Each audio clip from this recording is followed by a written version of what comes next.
Hello and welcome back all of you. हम लोग Jharkhand PSC के लिए क्वेश्चन पेपर प्रैक्टिस सेट देख रहे हैं। हमने पेपर 1 का क्वेश्चन पेपर प्रैक्टिस सेट बना लिए है। ये हम लोग पेपर 2 के लिए क्वेश्चन पेपर प्रैक्टिस सेट देख रहे हैं। इसके बाद इस पेपर सेट के बाद हम लोग जो झारखंड में 2016 में डेंटल एग्जाम में क्वेश्चन आया था वो क्वेश्चन पेपर जेपीएससी का क्वेश्चन पेपर हम लोग देखेंगे विद आंसर। ठीक है, तो शुरू करते हैं हम लोग अपना पेपर 2 का practice set. Question is most radio OPEC material used in endodontics is, सबसे ज्यादा मोस्ट रेडियो ओपेक मटेरियल जो एंडोडोंटिक्स में यूज होता है वो है बेरियम सल्फेट। बेरियम सल्फेट को हम लोग गट्टा पर्चा में ऐड करते हैं रेडियो ओपेसिटी बढ़ाने के लिए। 2 क्वेश्चन हमारा बन गया। गट्टा पर्चा में क्या ऐड करेंगे ओपेसिटी को बढ़ाने के लिए, रेडियो ओपेसिटी को बेरियम सल्फेट। साथ साथ ये मोस्ट रेडियो ओपेक मटेरियल है एंडोडोंटिक्स का। Second, cement with highest compressive strength is RMGIC, resin modified GEC is the cement with highest compressive strength. Next question, maximum fluoride release is seen in no doubt GIC. Pulp vitality test least reliable in young permanent teeth is electric pulp testing. क्योंकि इन immature teeth होगा उसमें incomplete nerve development रहती है। Most common cause of failure in RCT is missed canal. ठीक है, RCT failure होने का सबसे जो कॉमन कॉज होता है वो है missed canal. Best obturation technique in primary teeth. ठीक है, प्राइमरी टिथ में बेस्ट ऑब्चुरेशन टेक्निक क्या होता है? Lentulo spiral with resorbable paste. Lentulo spiral technique जो है ये बेस्ट ऑब्चुरेशन टेक्निक है प्राइमरी टिथ के लिए। क्यों ऐसा? क्योंकि ये यूनिफॉर्म प्लेसमेंट ऑफ ZOE को इंश्योर करता है, पूरे में यूनिफॉर्मली प्लेस होता है ZOE इससे। Mandibular second premolar with 2 canine is seen in, mandibular second premolar 2 canine में, मैंडिबुलर सेकंड प्रीमोलर 2 कैनाल में कितने केसेस में दिखेगा? 15% ऑफ केसेस में। Mandibular second premolar with 2 canals is seen in 15% of the cases. Sorry for the fumble. Next question is, which condition is contraindicated in pulp capping? Which condition contraindicates pulp capping? कौन सा ऐसा condition होगा जिसमें आप pulp capping नहीं कर सकते हो? इरिवर्सिबल पल्पाइटिस के केस में हम पल्प कैपिंग नहीं करेंगे। इरिवर्सिबल पल्पाइटिस होगा तो आरसीटी या पल्पेक्टमी होगी। Next question, working length should be ideally, working length जो है वो आइडियली 0.5 से 1 mm शॉर्ट होना चाहिए रेडियोग्राफिक एपेक्स के। इससे फायदा क्या होगा? न ओवर एक्सटेंशन होगा हमारे मटेरियल का, न पेरी एपिकल टिश्यू को डैमेज होने के चांसेस रहेंगे, है ना। Apical constrictions is located 1 to 1.5 mm short of radiographic apex.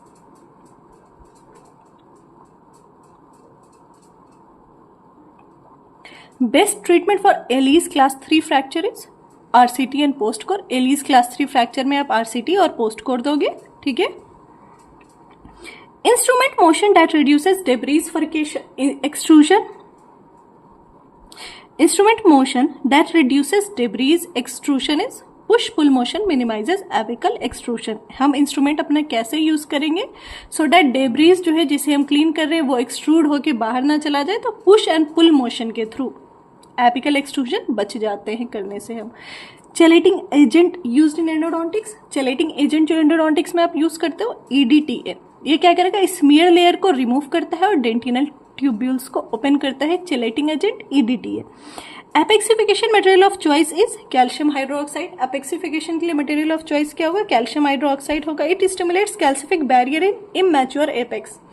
क्या करेगा? ये कैल्सिफिक बैरियर को बनाने में मदद करेगा इमैच्योर एपेक्स के। कैल्शियम हाइड्रोक्साइड है ना। किसमें यूज कर रहे हो? अपेक्सिफिकेशन में। Most biocompatible root end filling material is MTA। जहां पे मोस्ट बायोकम्पैटिबल की बात आ जाए वहां पे MTA is the best answer. MTA is the only answer. Mineral trioxide aggregate, excellent sealing ability and biocompatibility. Main cause of dentinal hypersensitivity is open dentinal tubules, अगर किसी को डेंटिन हाइपर सेंसिटिविटी हो रहा है, किसी को सेंसिटिविटी हो रही है टूथ में, तो वो क्यों होती है? डेंटिनल ट्यूब्यूल्स ओपन हो जाने के कारण फ्लूइड का, जो डेंटिनल ट्यूब्यूल्स में जो फ्लूइड होते हैं उसकी मूवमेंट होती है, जिसकी वजह से पेन और सेंसिटिविटी ट्रिगर होती है। इसको हम लोग क्या कहते हैं? इसको हम लोग कहते हैं hydrodynamic theory. Tooth most commonly involve in crack tooth syndrome is mandibular first molar. Crack tooth syndrome सबसे ज्यादा किस टूथ में दिखेगा? मैंडिबुलर फर्स्ट मोलर में। Accessory canals are most common in apical third. Accessory canals कहाँ tooth में होते हैं? ज्यादातर एपिकल थर्ड में होते हैं। Most common bacteria in failed RCT Enterococcus faecalis, an important one. अगर कोई आरसीटी फेल हो रही है, आरसीटी फेलियर का केस है, तो क्या होगा? एजेंट, कॉजेटिव एजेंट होगा Enterococcus faecalis. Next question is obturating material in primary teeth is zinc oxide use. Eugenol is the obturating material in primary teeth. Resorbable होगा, बायोकम्पैटिबल होता है विद प्राइमरी रूट्स, और हमें प्राइमरी टीथ में रिजॉर्बेबल material से चाहिए जो टूथ के साथ साथ रिजॉर्ब होता जाए। Next question, best restorative material for class 5 cervical लीशन in geriatric patient is GIC। Best restorative material for class 5 cervical लीशन in geriatric patient is GIC। क्या होता है? क्यों? क्योंकि ये केमिकली बॉन्ड करेगा डेंटिन के साथ, फ्लोराइड रिलीज करेगा। It is ideal for abfractions और erosion lesions. Cement most sensitive to moisture during setting. The cement most sensitive to moisture during setting is zinc phosphate cement. Fluoride concentration is in acidulated phosphate fluoride APF gel is। APF gel में कितना fluoride concentration होता है? 1.23%। Gingival fiber group that resist tooth displacement is। Gingival fibres में कौन से fibre हैं जो tooth के डिस्प्लेसमेंट को रेजिस्ट करते हैं, टूथ को डिस्प्लेस होने से बचाते हैं? Circular fibres. Point to remember an important question, circular fibres क्या करते हैं? ये they encircle the tooth and maintain gingival contour and stability. Most potent chemotherapeutic agent for plaque control is chlorhexidine gluconate. Plaque control के लिए सबसे potent कौन होता है? Chlorhexidine gluconate. Best method for caries detection in proximal surface. कौन सी radiograph से करेंगे हम लोग? प्रॉक्सिमल सरफेस के लिए बाइटविंग रेडियोग्राफ लेंगे हम लोग। Indication for fluoride varnish. Fluoride varnish किस कंडीशन में करोगे आप? रैम्पेंट कैरीज कंट्रोल करने के लिए फ्लोराइड वार्निश। टिन का क्या पर्पस होता है अमलगम रेस्टोरेशन में? टिन जो है वो अमलगम रेस्टोरेशन के एक्सपेंशन को रिड्यूस करता है और स्ट्रेंथ देता है। ठीक है, स्ट्रेंथ रिड्यूस करता है और एक्सपेंशन रिड्यूस करता है। टिन क्या करता है अमलगम में? reduces expansion and strength. Sealant retention is highest with which method? Sealant retention highest किस मेथड के साथ होगा? जब आप एचिंग करोगे 37% फॉस्फोरिक एसिड के साथ, है ना? Sealant retention is highest. Periodontal pocket is pathological. Deepening of periodontal pocket में किस चीज की डीपनिंग हो रही है? जिंजाइवल सल्कस की। Most common area for calculus deposition in mandible, lingual of lower incisors. सबसे कॉमन एरिया जहां मैंडिबल में कैलकुलस डिपोजिट होता है वो lingual surface of lower incisors. क्यों? क्योंकि वहां पे डक्ट ओपन होते हैं, वाटन्स डक्ट होते हैं, कॉन्स्टेंट सलाइवा का सोर्स है, सलाइवा खुद में कैल्शियम का सोर्स है। Next, millers classification class 1 recession means. Millers classification में क्लास 1 जो है मिलर्स का, उससे क्या समझ आता है आपने? Marginal tissue recession not reaching mucogingival junction, attachment loss with pocket depth of 5 mm and recession of 2 mm is 7 mm। क्यों? क्योंकि clinical attachment loss is equal to pocket depth plus recession. Which zone in carious dentin can be remineralized? Carious dentin के case में कौन सा zone remineralise हो सकता है? Zone of demineralisation can be remineralised. Oral hygiene index simplified OHIS measures debris and calculus. ठीक है, preventive resin restoration is indicated in कब करेंगे हम लोग preventive resin restoration? Incipient occlusal caries के केस में। Syneresis in alginate impression causes, syneresis होता है एक और एक इम्बिबिशन होता है। साइनेरेसिस में क्या हो रहा है, वाटर जो कंटेंट है वो इवोपोरेट हो जा रहा है, रिमूव हो जा रहा है इंप्रेशन से, और इम्बिबिशन में वाटर एब्जॉर्ब हो रहा है, ठीक है। इम्बिबिशन में इम्बाइब हो रहा है, वाटर एब्जॉर्ब हो रहा है, साइनेरेसिस में रिमूव हो रहा है। तो syneresis in alginate impression causes shrinkage, water निकल गया, श्रिंक कर जाएगा impression.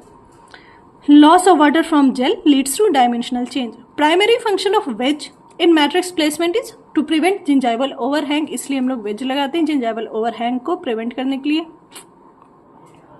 Periodontal probe is used to measure sulcus और पॉकेट डेप्थ। पेरियोडोंटल प्रोब से हम क्या मेजर करते हैं, सल्कस या पॉकेट डेप्थ मेजर करते हैं। Most radio OPEC dental restorative material is, सबसे ज्यादा radio OPEC dental restorative material amalgam होता है। सबसे radio OPEC dental restorative material amalgam होता है। अमलगम में सिल्वर होगा, मर्करी होगा, हाई रेडियो ओपेसिटी होती है इन सब की। नेक्स्ट देखते हैं हम लोग, इस वाले लेक्चर में हम लोग 50 क्वेश्चन करेंगे और अगले में 50। उसके बाद जेपीएससी का जो लास्ट एग्जाम, प्रीवियस एग्जाम का क्वेश्चन पेपर था विद आंसर, वो देखेंगे जो 2016 में हुआ था। Next question is most common cause of failure in composite restoration. Composite restoration के फेलियर का सबसे कॉमन काउज क्या है, microleakage. Microleakage is the most common cause of failure of composite restoration. Bevel is contraindicated in class 5 restoration on root surface. Bevelling आप कहाँ नहीं दोगे, class 5 restoration पे रूट सरफेस में। Rubber dam clamp for fully erupted molar is 14A। Rubber dam clamp कौन सा use करोगे आप फुली इरप्टेड मोलर्स के लिए, 14A यूज करोगे। Best local anaesthetic for long duration procedures. Best local anaesthetic जब आपने लंबे समय तक कोई प्रोसीजर करना है लॉन्ग ड्यूरेशन के लिए, bupivacaine. Longest duration preferred in surgical extraction और लेंदी प्रोसीजर्स, ठीक है, bupivacaine. Long anaesthetic for longer duration procedures. Most common complication of inferior alveolar nerve block is trismus. क्या होता है, मीडियल टेरेगोइड में हेमेटोमा हो जाएगा, मीडियल टेरेगोइड स्पेस में ले चला जाएगा, हेमेटोमा हो जाएगा, जिसकी वजह से ट्रिस्मस होगा, माउथ ओपनिंग में डिफिकल्टी होगी। ये सबसे कॉमन कॉम्प्लिकेशन है इंफीरियर एल्विलर नर्व ब्लॉक का। Drug contraindicated with MAO inhibitors is epinephrine. कल भी हम लोगों ने देखा था MAO monoamine oxidase anti depressant class के ड्रग्स होते हैं। तो MAO इनहिबिटर्स में जो ड्रग कॉन्ट्राइंडिकेटेड है वो है एपिनेफ्रिन। जो फूड कॉन्ट्राइंडिकेटेड है वो भी हम लोगों ने कल देखा था, steel cheese etcetera. Most radiolucent restorative material is, radiolucent is composite, radio opaque is amalgam, ठीक है। Most radiolucent restorative material is composite. Main advantage of digital radiography is lower radiation dose. Digital radiography का main advantage क्या है, radiation dose कम होंगे। Next question is radiographic appearance of sialolith in submandibular gland. कैसा दिखेगा, radio opaque shadow होगा mandible के नीचे। रेडियोग्राफिकली सिएलोलिथ्स कैसे दिखेंगे, सबमैंडिबुलर ग्लैंड के radio opaque area below the mandible. Drug used to treat xerostomia is pilocarpine. Drug used to treat xerostomia is pilocarpine. Cholinergic drugs होते हैं, एगोनिस्ट स्टिमुलेट सैलिवरी फ्लो, ठीक है। Xerostomia के against में आप क्या दोगे, ये ट्रीट करने के लिए पाइलोकार्पिन। 50 क्वेश्चंस हुए हमारे पार्ट 1 में। अब पेपर 2 के पार्ट 2 में हम लोग देखेंगे नेक्स्ट 50 क्वेश्चंस। उसके बाद आपके JPSC के क्वेश्चन देखेंगे हम लोग लास्ट ईयर के। Okay, thank you.